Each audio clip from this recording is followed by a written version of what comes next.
Hello students, आज हम नवीं के भूमिति में पार्ट 7 निर्देशांक भूमिति देखेंगे।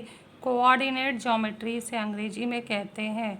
इसमें हमें पार्ट में स्टार्टिंग में प्रस्तावना में निर्देशांक भूमिति क्या है उसके लिए अच्छा सा एग्जाम्पल दिया है।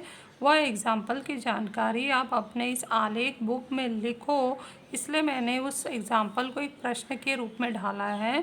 तो प्रश्न क्या है, हमारा पहला प्रश्न क्या है कि पेज 88 पर दिए गए उदाहरण में दादाजी को चिंटू ने कौन सी दो बातें बताई जिसकी सहायता से दादाजी दत्ता जी के घर आसानी से पहुंच गए।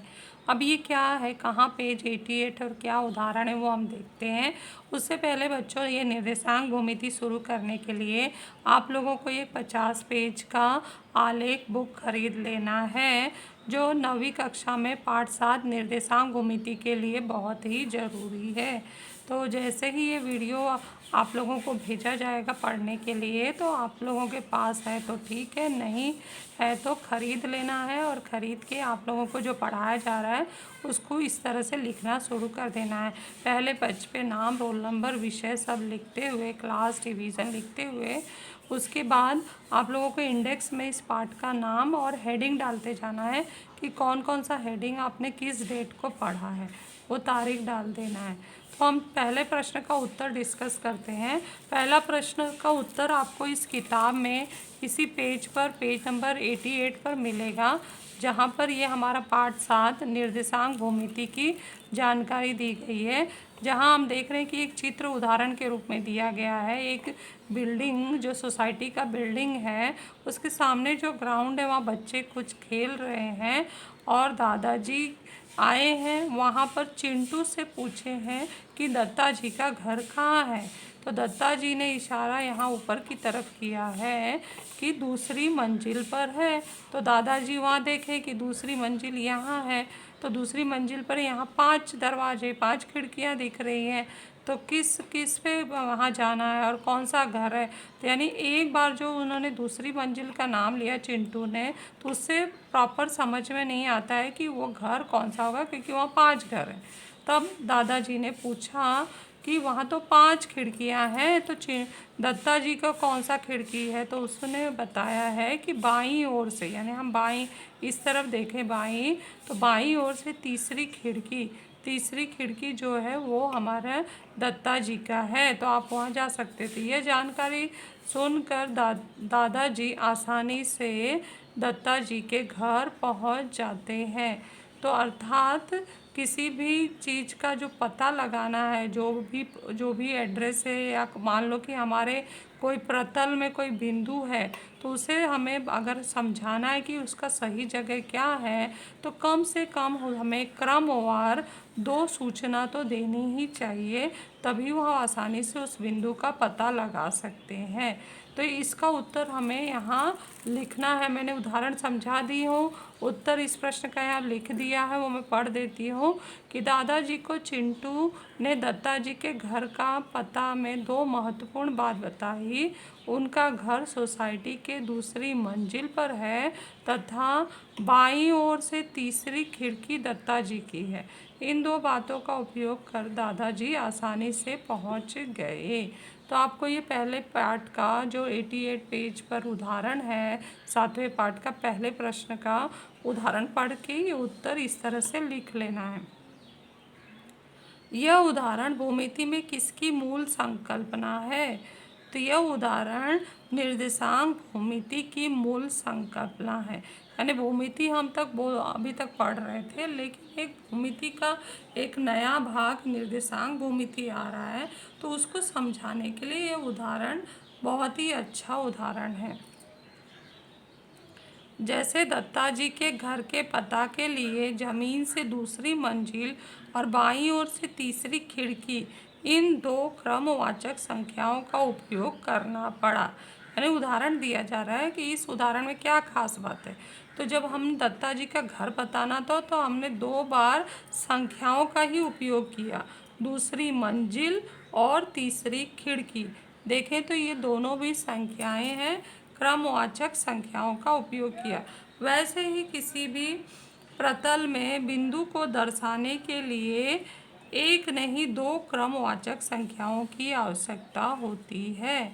तो इस उदाहरण से हमने निष्कर्ष ये निकाला कि कोई भी प्रतल में हमें बिंदु दर्शाना है तो हमें एक संख्या नहीं, उसे दर्शाने के लिए कम से कम दो क्रमवाचक संख्याओं की आवश्यकता होगी। अब हम नेक्स्ट भाग पे चलते हैं। क्वेश्चन तीसरा तीसरा प्रश्न क्या है? किसी भी प्रतल में बिंदु दर्शाने की खोज किस गणितज्ञ ने की, उस पद्धति को क्या कहते हैं? तो रेने देकार्त जो गणितज्ञ हैं 1596 उनका जन्म वर्ष है, 1650 उनका मृत्यु वर्ष है, अर्थात 17वीं शताब्दी में निर्देशांक पद्धति का सुझाव दिया। इस पद्धति को कार्तेशियन निर्देशांक पद्धति कहते हैं, क्योंकि रेने देकार्त में जो ये कार्त नाम लिया गया है, कार्त का उपयोग यहाँ कार्तेशियन निर्देशांक पद्धति के रूप में किया गया है। उनके नाम को ही सम्मानित करने के लिए उनके नाम से ही इस पद्धति को कार्तेशियन निर्देशांक पद्धति कहते हैं। तो नेक्स्ट क्वेश्चन 4 है, कार्तेशियन निर्देशांक किसे कहते हैं? रेने देकार्त ने अपनी पुस्तक लॉ ज्योमेट्रिक से बना है, लॉ ज्योमेट्रिक में भूमिति के अध्ययन के लिए बीजगणित का उपयोग किया, अर्थात प्रतल के बिंदुओं को वास्तविक संख्याओं की क्रमिक जोड़ी से दर्शाया। इसे ही कार्तेशियन निर्देशांक कहते हैं। तो यहाँ पर उन्होंने क्या किया, किसी भी प्रतल में दर्शाने के लिए बीजगणित के वास्तविक संख्याओं का भूमिति में उपयोग किया। ऐसे क्रमिक जोड़ी को ही कार्तेशियन निर्देशांक कहते हैं। अब जोड़ी में कितनी संख्याएं होंगी? 2 होंगी, क्योंकि हमने वो एग्जाम्पल से समझ लिया है कि किसी भी चीज़ का पता अगर बताना है तो 2 बातें महत्वपूर्ण हमें बतानी चाहिए। नेक्स्ट हमारा क्वेश्चन है, जियोजेब्रा क्या है? Geometry plus algebra. ज्योमेट्री का जियो और एलजेब्रा का जेब्रा लेकर हमने जियो प्लस जियोजेब्रा बना दिया है। तो यही बात बताता है कि भूमिति और एलजेब्रा के बीजगणित के संगम से बना है निर्देशांक भूमिति, और उसका उपयोग किया गया है जियोजेब्रा में। निर्देशांक भूमिति का कहाँ कहाँ उपयोग होता है? क्वेश्चन 6 में हम देख रहे हैं, भौतिक शास्त्र, अभियांत्रिक, नौकायन शास्त्र, भूकंप शास्त्र, कला क्षेत्र इत्यादि कई क्षेत्र हैं जहाँ पर निर्देशांक भूमिति जो हम पढ़ने वाले हैं उसका उपयोग होता है। नेक्स्ट हम चलते हैं, आओ जाने, जो हमारा पाठ का भाग है जो बहुत ही महत्वपूर्ण है। हम आलेख बनाना सीख रहे हैं। हम कक्षा 7वीं और 8वीं में भी आलेख बनाए हैं, लेकिन वहाँ पर हम कक्षा 7वीं में संयुक्त स्तंभालेख और कक्षा 8वीं में विभाजित स्तंभालेख और प्रतिशत स्तंभालेख बनाए हैं। वो सब बनाने के लिए अलग तरीका होता है। और यहाँ हम 9th में सीखेंगे बिंदु का प्रस्थापन कैसे करना है। तो अक्ष, आरंभ बिंदु तथा चतुर्थांश आओ जाने का हमारा ये अगला भाग है। अक्ष को एक्सिस कहते हैं, आरंभ बिंदु ओरिजिन और चतुर्थांश को क्वाड्रेंट्स कहते हैं। सबसे पहले हम अक्ष समझेंगे। अक्ष 2 प्रकार के होते हैं, एक्स अक्ष और वाई अक्ष। एक्स अक्ष हम कैसे परिभाषित करेंगे? आलेख प्रतल पर क्षैतिज खींची जाने वाली संख्या रेखा को एक्स अक्ष कहते हैं। अभी हम आलेख देखेंगे। वाई अक्ष आलेख प्रतल पर एक्स अक्ष पर लंब ऊर्ध्वाधर दिशा में खींची जाने वाली संख्या रेखा को वाई अक्ष कहते हैं। ये हम पहले स्तंभालेख में भी सीख चुके हैं। नेक्स्ट है आरंभ बिंदु, जिसको ओरिजिन कहते हैं। आलेख प्रतल पर एक्स अक्ष और वाई अक्ष शून्य या ओ बिंदु पर प्रतिच्छेदित करते हैं, जिसका मान 0 होता है, इसलिए इसे आरंभ बिंदु या मूल बिंदु कहते हैं। एक्स अक्ष के आरंभ बिंदु ओ के दाईं ओर सभी धनात्मक संख्याएं होती हैं, तो बाईं ओर ऋणात्मक संख्याएं दर्शाई जाती हैं। वाई अक्ष के शून्य के ऊपर धनात्मक, जबकि नीचे की दिशा नीचे की ओर ऋणात्मक संख्याएं दर्शाते हैं। नेक्स्ट हमारा भाग आएगा चतुर्थांश या क्वाड्रेंट्स किसे कहते हैं। तो सबसे पहले हम अक्ष और आरंभ बिंदु बनाना सीख लेते हैं। वैसे तो हम पहले बना चुके हैं आलेख, लेकिन यहाँ पर थोड़ा सा अलग तरीका है। हम देखते हैं क्या है कि हमें एक्स अक्ष बनाना है। ये एक्स अक्ष हम कैसे कहाँ बनाते हैं, गहरी हरी लाइन जो बीच की है, भी ऊपर नीचे भी हो सकता है, परफेक्ट ज़रूरी नहीं कि बीच में ही आए। ये गहरी हरी लाइन पे आपको एक्स डैश नाम का एक संख्या रेखा खींचना है। फिर इस पर लंबवत हमें लाइन खड़ी करनी है, वाई अक्ष की सीधी लंबवत रेखा खड़ी करनी है, बनानी है, जो ओ बिंदु पर प्रतिच्छेदित करेंगे और उसका मान होता है 0। अब इसमें संख्याएं दर्शाने के लिए भी दिया गया है कि दोनों रेखाएं आरंभ बिंदु ओ जिसका मान 0 है प्रतिच्छेदित करती हैं लंब पर। फिर संख्या रेखा हम एक्स अक्ष को देखें जो क्षैतिज दिशा में है, वाई अक्ष ऊर्ध्वाधर दिशा में है, तो एक्स अक्ष के 0 के या आरंभ बिंदु के जो दाईं ओर है सभी धनात्मक संख्याएं हैं और बाईं ओर जो है सभी ऋणात्मक संख्याएं हैं। अब एक्स को जब हमने इसको एक दूसरे पर प्रतिच्छेदित किया तो हम देख रहे हैं दिया गया प्रतल 4 भागों में बढ़ गया है। प्रथम चतुर्थांश यहाँ पर है, द्वितीय चतुर्थांश, तृतीय चतुर्थांश और ये चतुर्थ चतुर्थांश है। अब ये जो दिशा कौन सा लिया गया है, ये दिशा एंटी क्लॉकवाइज लिया गया है। घड़ी के विपरीत दिशा में चतुर्थांशों का नाम दिया गया है। अब चतुर्थांश का चिन्ह पहचानना होगा तो हम कैसे लिखेंगे। चतुर्थांश का चिन्ह पहचानने के लिए हम पहले एक्स पे देखते हैं कि 0 के दाईं ओर धनात्मक संख्या, 0 के बाईं ओर ऋणात्मक संख्या, वाई अक्ष के 0 के ऊपर की ओर सभी धनात्मक संख्या और 0 के नीचे की ओर सभी ऋणात्मक संख्या है। अब इसे हम दर्शाने के लिए कि प्रथम चतुर्थांश का चिन्ह क्या होगा, हम ब्रैकेट में यहाँ लिख सकते हैं। प्रथम चतुर्थांश का हम सबसे पहले एक्स निर्देशांक लिखेंगे, तो एक्स निर्देशांक लिखते हैं तो यहाँ पर आ जाता है प्लस, और वाई निर्देशांक लिखते हैं तो वो भी प्लस है। द्वितीय चतुर्थांश का हम लिखने जाएं चिन्ह से तो एक्स निर्देशांक पहले, वाई निर्देशांक बाद में, तो ये हो जाएगा माइनस प्लस।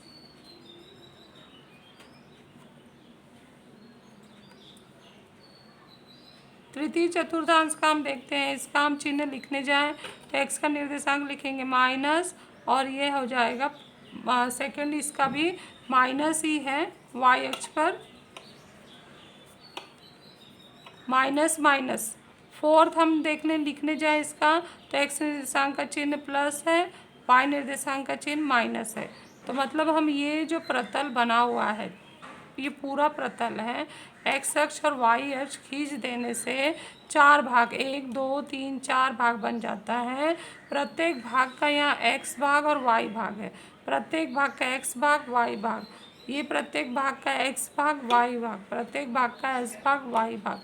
तो एक्स निर्देशांक जब हम पहले लिखते हैं तो उसी का निर्देशांक पहले लेते हैं, तो हमने एक्स निर्देशांक पहले लिया, वाई निर्देशांक का चिन्ह बाद में लिया है, और इस तरह से हमने ये चिन्हों को दर्शा दिया है। तो आप स्क्रीनशॉट लेकर ये बना सकते हैं। जब भी, अभी याद रखो बच्चों, ये पहला ग्राफ है, जब भी आलेख बनाओगे इस पार्ट में आपको इसी तरह से एक्स अक्ष क्षैतिज दिशा में और वाई अक्ष ऊर्ध्वाधर दिशा में बना लेना है, उसको वो बिंदु पर प्रतिच्छेदित करना है। पैमाना जरूर लिखना है, एक्स अक्ष और वाई अक्ष दोनों पर 1 सेमी बराबर 1 इकाई, बिना पैमाने के आलेख गलत माना जाएगा। और उसके बाद हम देख रहे हैं कि वाई अक्ष का ऊपरी हिस्सा पॉजिटिव है, नीचे जो है वो निगेटिव है। इस तरह से भी, इस तरफ भी हम अगर देखें एक्स अक्ष का, तो एक्स अक्ष का जो दाईं ओर धनात्मक है, बाईं ओर ऋणात्मक है, एरो किया गया है यहाँ पे धनात्मक, ये ऋणात्मक। तो हमने ये समझ लिया। आगे हम देखते हैं चतुर्थांश का क्या हिस्सा है। एक्स अक्ष तथा वाई अक्ष के कारण प्रतल के 4 भाग हो जाते हैं, प्रत्येक को हम चतुर्थांश कहते हैं। हमने ये सब पढ़ लिया है, आप लोग स्क्रीनशॉट लेकर ये बुक में लिखते जाइए। अब नेक्स्ट हमारा जो है चौथा पॉइंट है महत्वपूर्ण बातें, जो चतुर्थांश के बारे में है कि इन चतुर्थांशों में अक्ष पर स्थित बिंदुओं का समावेश नहीं होता है। हमने देखा चतुर्थांशों का ये जो भाग होता है ये इसके अंदर प्रतल के अंदर यहाँ होता है। एक्स वाले बिंदुओं का समावेश इसके अंदर नहीं होता है। और चतुर्थांशों का क्रम घड़ी के सुइयों के विपरीत दिशा में दर्शाया जाता है। तो हमने जो यहाँ चतुर्थांश लिया है ये पहला, तो घड़ी की सुइयों की दिशा नीचे की ओर, इसके विपरीत दिशा में पहला, दूसरा, तीसरा, चौथा, इस तरह से हमने लिया है। और आगे मैं उस ग्राफ में आपको लोगों को बता चुकी थी कि चतुर्थांश के प्रकार और चिन्ह क्या है। 4 प्रकार है, प्रथम चतुर्थांश, द्वितीय चतुर्थांश, तृतीय चतुर्थांश, चतुर्थांश। इसको अंग्रेजी में भी लिख दिया है। और चिन्ह बताना होगा तो क्या होगा, प्रथम चतुर्थांश का हमारा क्या होगा, धन धन होगा, द्वितीय चतुर्थांश का ऋण धन होगा, तृतीय चतुर्थांश ऋण ऋण होगा, और चतुर्थ चतुर्थांश धन ऋण होगा। हमने यहाँ पर दिया है कि ये एक्स निर्देशांक है, वाई निर्देशांक है, एक्स वाई। पहला जो निर्देशांक होता है वो एक्स का होता है। इसी पर आधारित हमने आलेख बनाया। जैसा कि मैं बच्चों बोली थी ये दूसरा आलेख है, तो आपको तुरंत ये हम एक्स अक्ष खींच लेना है, वाई अक्ष खींच लेना है, दोनों तरफ एरो लगाना है, एक्स एक्स डैश नाम देना है, बीच में शून्य लंब पर प्रतिच्छेद करेगा, वाई अक्ष का भी नाम देना है, और संख्याएं या धनात्मक संख्याएं या ऋणात्मक संख्याएं, ऊपर की दिशा में धनात्मक, नीचे की ओर ऋणात्मक दर्शा देना है। प्रथम चतुर्थांश, द्वितीय चतुर्थांश, तृतीय चतुर्थांश, चतुर्थांश। और ये दिखाया गया कि ये इसका प्रतल है, इस एरिया में ये रहता है, ये एक्स है, वाई है, ये एक्स है, वाई है, एक्स और वाई है। पहले एक्स और वाई है हम बताते हैं। तो ये चतुर्थांशों को चिन्हों को दर्शाने और उसका घड़ी के हम विपरीत दिशा में जा रहे हैं वो इस आलेख में दर्शाया गया था। ये जो राउंड किया गया इसका मतलब हम घड़ी के विपरीत दिशा में घूम रहे हैं। और यहाँ पर दिखाया गया डिटेल में चतुर्थांशों का चिन्ह। प्रथम चतुर्थांश का चिन्ह धन धन, द्वितीय का ऋण धन, तीसरी का ऋण ऋण, चौथे का धन ऋण, ये बताना है। तो बच्चों इसको ध्यान से स्क्रीनशॉट ले लीजिए इसका और इस आलेख का भी, और बना लीजिए। अगला भाग हम अगले वीडियो में देखते हैं।